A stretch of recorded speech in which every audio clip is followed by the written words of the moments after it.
નમસ્કાર, સમાચાર સાથે હું હિના. બુલેટિનની શરૂઆત કરી. ખેડાથી અહેવાલ પ્રાપ્ત થઈ રહ્યા છે. દર્દી સાથે આવેલા કેટલાક શખ્સો દ્વારા ડોક્ટર પર હુમલો કરાયો છે. ડાકોર સબ ડિસ્ટ્રિક્ટ હોસ્પિટલની આ ઘટના બની છે. મેડિકલ ઓફિસર સાથે ઝપાઝપી કરી માર પણ મારવામાં આવ્યો. ગત રાત્રે ડાકોર નજીક રિક્ષા અને બાઇક વચ્ચે અકસ્માત થયો હતો. દર્દીઓને લઈ હોસ્પિટલ આવેલા શખ્સોએ ડોક્ટર પર હુમલો કરી દીધો. હોસ્પિટલમાં મહિલા ડોક્ટર કેમ નથી કહીને બબાલ કરી. ડોક્ટરને જાનથી મારી નાખવાની ધમકી આપ્યાનો પણ આક્ષેપ છે. ડોક્ટરની ફરિયાદ બાદ ડાકોર પોલીસ સ્ટેશનમાં 8 લોકો વિરુદ્ધ ગુનો દાખલ થયો છે. આક્ષેપ છે કે દર્દીઓ સાથે આવેલા શખ્સોએ હોસ્પિટલમાં મહિલા ડોક્ટર કેમ નથી તેમ કહીને માથાકૂટ કરી હતી. ત્યારે ડોક્ટર ભાવેશ જનસારીએ જણાવેલ કે હાલ ફરજ પર હું છું અને મારી સાથે મહિલા નર્સિંગ સ્ટાફ પણ છે. તેમ છતાં ઉશ્કેરાયેલા શખ્સોએ ડોક્ટરની ફેંટ પકડીને જાનથી મારી નાખવાની ધમકી આપી હતી. સમગ્ર મામલે ડોક્ટરે ડાકોર પોલીસ મથકમાં ગુનો દાખલ કરાવ્યો છે. પોલીસે સમગ્ર મામલે વધુ તપાસ હાથ ધરી છે. અમારા સંવાદદાતા ધર્મેન્દ્ર કપાસે વધુ વિગતે વાત કરવા જોડાયા છે. ધર્મેન્દ્ર, આખી ઘટના શું બની? હિના, સમગ્ર મામલાની વાત કરવામાં આવે તો ગત રાત્રિના ડાકોર નજીક રિક્ષા અને બાઇક વચ્ચે અકસ્માત થયો હતો. અકસ્માતની અંદર જે લોકો ઘાયલ થયા હતા તેઓને 108 મારફતે ડાકોરની સબ ડિસ્ટ્રિક્ટ હોસ્પિટલની અંદર લાવવામાં આવ્યા હતા. મહત્વની બાબત એ છે કે જે દર્દીઓના સગાવાલાને જાણ થતા તેઓ પણ ત્યાં આવ્યા હતા અને જે બોર્ડની ઉપર જે નામો લખેલા હોય છે કે ફરજ પર હાજર અધિકારી, તો તેની અંદર મહિલા ડોક્ટરનું નામ હતું, પરંતુ મહિલા ડોક્ટર કોઈ કારણસર ન હતા અથવા ધર્મેન્દ્ર, આપની પાસેથી વિગતો લેતા રહીશું. ડોક્ટર ભાવેશ જનસારી જોડાઈ ગયા છે, જેમને પોલીસમાં ફરિયાદ કરી છે. ડોક્ટર ભાવેશ, આ ઘટના કેટલા વાગ્યાની આસપાસ બની હતી? રાતના 10:45 ની આસપાસ, 10 થી 11 વાગ્યાની આસપાસ બની હતી બનાવ. બિલકુલ. આ જે અકસ્માત થયો હતો એ દર્દીઓ સાથે કેટલા શખ્સો ધસી આવ્યા હતા?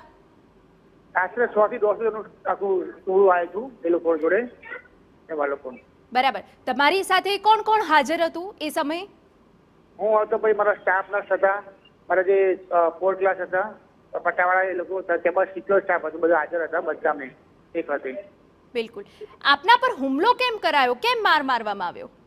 એકચ્યુઅલી કે અમે એવું હતું કે આ જે લોકોને મને માર્યો હતો ને એ લોકોને ઓલરેડી 2-3 મહિના પહેલા આ માથાકૂટ થયેલી અમારા જોડે, અને એમાં અમે પછી પોલીસ ફરિયાદ આપેલી હતી કે ભાઈ આ જે વારી અમે એ કરે છે, માનસિક ત્રાસ આપે છે બધું. તો એને અનુસંધાનમાં પછી આ લોકો અમને આ ખ્યાલ રાખ્યો અને એ કરીને અમે એ કર્યું. બિલકુલ. એટલે કે હોસ્પિટલમાં આ શખ્સો દ્વારા પહેલા પણ આપને ધમકીઓ આપવામાં આવી છે એવું આપ કહી રહ્યા છો? હા, પહેલાથી એવું રીતે બબાલ કરીને આ લોકો ઝઘડો કરીને અમને સ્ટાફના ડોક્ટરે જે કરેલું હતું એ લોકોએ. તો આ પહેલા આપના દ્વારા ફરિયાદ કરવામાં આવી હતી? હા, ફરિયાદ કરવામાં આવી છે ને અમે ઇન્સ્પેક્ટર સાહેબને વાત કરી હતી પણ એ લોકોને વોર્નિંગ અને અમે માન્ય ધારાસભ્યને વાત કરી હતી. એ લોકો કીધું કે ભાઈ અમને પર આપણે જવા દો, એમ કે માફી માંગી એ લોકોએ એટલે અમે જવા દીધા કે ભાઈ ચલો સારું કે નહીં થાય એમ કહીને અમને જવા દીધા એ લોકોને. ભાઈ આપણે કંઈ કરવું નથી. બિલકુલ. ડોક્ટર ભાવેશ, ફરી એક વખત આવી ઘટના બની છે કે એક ડોક્ટર પર હુમલો થઈ ગયો છે. પોલીસ આપને સહકાર આપી રહી છે? હા, પોલીસ અમને સરકાર આપી છે. પોલીસ રાતે આવી ગયા, પીઆઈ સાહેબે અમને અટક કરી લીધી અને મારી એફઆઈઆર ફાડી દીધી એમને સાહેબે.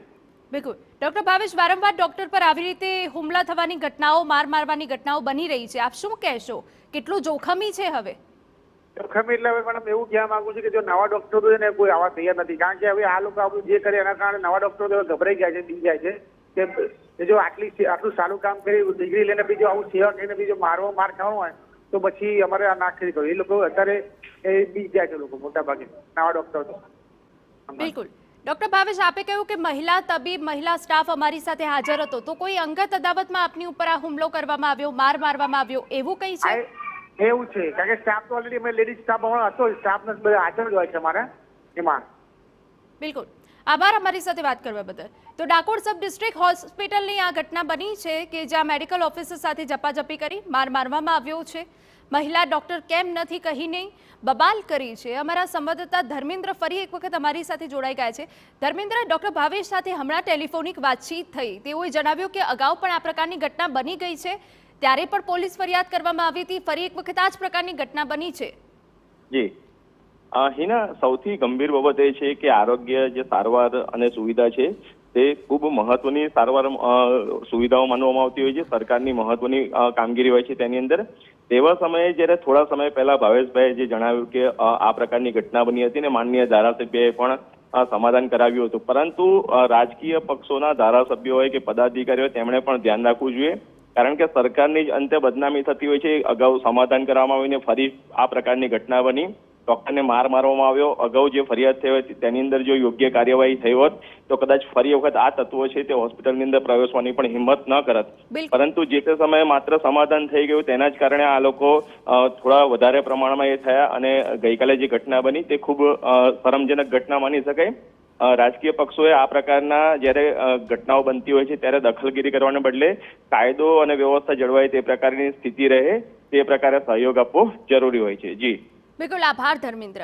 તો ડોક્ટરને જાનથી મારી નાખવાની ધમકી પણ અહીંયા આપવામાં આવી છે. હવે સવાલ એ ઊભા થાય કે જ્યાં હોસ્પિટલમાં જો આ પ્રકારની ઘટના બનતી હોય તો ડોક્ટરની સુરક્ષા સામે સૌથી મોટો સવાલ અહીંયા ઊભો થાય.